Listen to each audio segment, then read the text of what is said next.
जिसमें एक नौजवान जो है जिसको वर्गला के लाहौर से इस्लामाबाद ले जाया जाता है। नौकरी का झांसा देने के बाद उसका गुर्दा निकाल लिया जाता है। जी मेरा दोस्त है बूटा शेख, वो उधर रिक्शा ड्राइवर था। मैं अक्सर जब काम पे जाता आता था तो वो मुझे रास्ते में मिल जाता था, मैं उसके साथ आता जाता था। और शाम 5 बजे मैं शेख ज़ैद आया हूँ।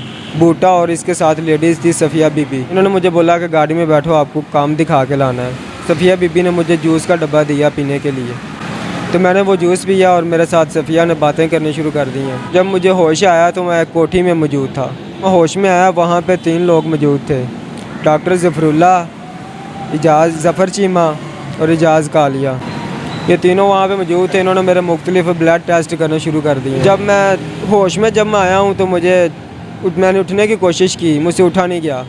तो इन्होंने मुझे बोला कि अगर शोर मचाने की कोशिश की ना तो आपको जान से मार देंगे, अभी तो सिर्फ आपका गुर्दा